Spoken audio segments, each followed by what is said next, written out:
নমস্কার বন্ধুরা, কথা ধারাবাহিকের আজকের পর্বে আপনারা দেখতে পাবেন যে অগ্নির মা সঞ্চিতা অগ্নিকে বলে যে আমি তোকে খুব কষ্ট দিয়েছি, তাই না? তোর শরীর খারাপ হলে, তোর কষ্ট হলে তুই কত মা মা বলে চিৎকার করেছিস, অথচ দেখ আমি আসতেই পারিনি। আমি কেমন মা বলতো, আমি কেমন মা বলে কাঁদতে থাকে। তারপর বলে বাবা আমাকে ক্ষমা করে দে তুই। তখন অগ্নি বলে মা তুমি এসব কেন বলছো? এই সময়টা আমরা হারিয়ে ফেলেছি, সেসব কথা এখন বাদ দাও, এখন আমরা ডাবল আনন্দ করবো মা। সেই সময় ছোটকা এসে বলে না না না বড় বৌদি, ওকে একটু বকে দাও, বকে দাও, আমি কারণটা পরে বলছি। তখন সঞ্চিতা বলে তুমি চুপ করো ছোট ঠাকুরপো, তোমার সঙ্গে অন্য বোঝাপড়া আছে আমার। তখন ছোটকা বলে কেন, আমি কি করলাম? তখন সঞ্চিতা বলে এই যে তুমি বিয়ে করলে সেটা নিজের মুখে তুমি বললে না যে। তখন কাকিয়া বলে হ্যাঁ মারো বর্দি মারো। তো এইদিকে লেখাকে কাঁদতে দেখে তখন সঞ্চিতা বলে কি হয়েছে লেখা, তোমার চোখে জল কেন? তখন লেখা বলে তোমাকে আর অগ্নির জন্য ভাবতে হবে না বড় বৌদি, কথা আছে না আমাদের, ও অগ্নির খুব খেয়াল রাখে, খুব ভালোবাসে অগ্নিকে। আর এই সম্বন্ধটা মা আনন্দীর নির্দেশেই হয়েছিল। তবে তোমার ছেলের কিন্তু প্রথমে বিয়েতে মত ছিল না। এটা শুনে সঞ্চিতা তো অবাক হয়ে যায়, বলে মত ছিল না কিন্তু কেন? তখন পিসিয়া বলে তুমি জিজ্ঞেস করো। রঞ্জিতা যখন জিজ্ঞেস করে অগ্নিকে, তখন ছোটকা বলে আমি তো এই কথাটাই বলতে চেয়েছিলাম, খুব লায়ক হয়েছে তোমার ছেলে, ওর কানটা ধরে ছেড়ে দাও বড় বৌদি।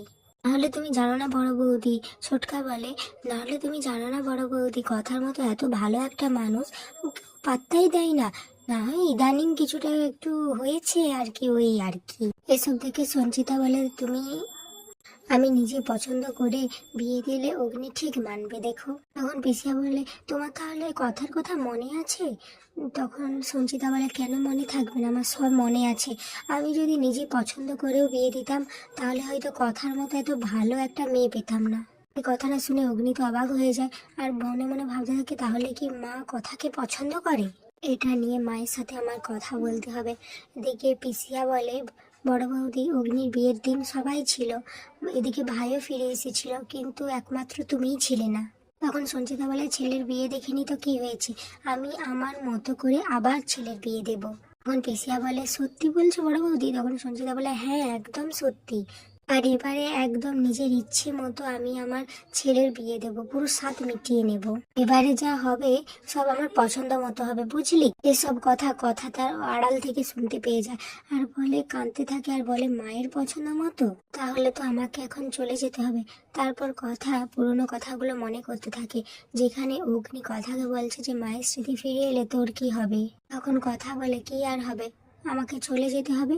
এরপর কথা নিজের ভাবনা থেকে বলে তার মানে আমাকে চলে যেতে হবে, কিন্তু যেতেই হবে। কথাগুলি তুমি তো জানতে এরকম একটা দিন আসবে, তাহলে আজ এত ভেঙে পড়েছো কেন?